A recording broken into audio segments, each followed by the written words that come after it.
Question number 5 says, students, corrosion is often accelerated where the coating on the body of a car has begun to crack. Interpreted. Crack जहाँ आता है वहाँ से coating on the body of car ख़राब होनी शुरू हो जाती है, यानी कि कोरोड होने लगती है.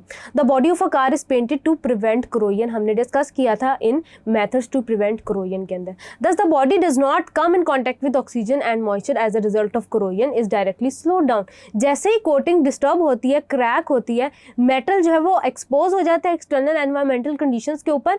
मॉइस्चर और एन ऑक्सीजन नेसेसरी कंडीशन होती है आपके पास कि आपके पास जो कोरोजन है वो स्टार्ट हो सके या रस्ट हो सके. डैमेज साइड एनोडिक रीजन के तौर पर एक्ट करती है और वहाँ पे ऑक्सीडेशन होती है. याद रखिएगा स्टूडेंट्स, जो आपके पास मेटल होता है वो जो है ना उसका ऑक्सीडेशन पोटेंशियल जो है वो ज़्यादा होता है, तो वो क्या करता है, इलेक्ट्रॉन्स प्रोड्यूस करने लग जाता है. और आपके पास जो वाटर सरफेस होती है वो अच्छा उसका रिडक्शन पोटेंशियल होता है. देन वो क्या करने लगती है स्टूडेंट्स कि वो रिड्यूस होने लगती है एंड एज अ रिजल्ट आपका जो मेटल है वो डिजॉल्व होने लगता है और एट द एंड ये होता है कि वो अपनी ऑक्साइड में कन्वर्ट हो जाता है. जैसे आपके सामने स्टूडेंट्स आयरन की केस में एग्जाम्पल है कि ऑक्सीडेशन रिडक्शन कैसे हो रहा है और रिडक्शन रिएक्शन कैसे हो रहा है. So oxygen will oxidise iron to iron plus 2. Further oxidation of iron plus 2 will convert it into iron plus 3 and various insoluble hydrated oxides of iron 3 are deposited as red brown precipitate. Students, जो iron 3 oxides होती हैं उनका जो precipitate होता है, उनका जो PPT बन रहा होता है वो red brown कलर का बन रहा होता है.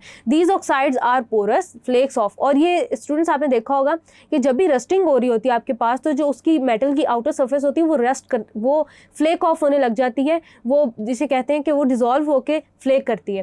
देन स्टूडेंट्स क्योंकि ये एक्सपोज हो जाती है एक्सटर्नल कंडीशंस के अंदर, दस कोरोजन विल बी एक्सेलरेटेड.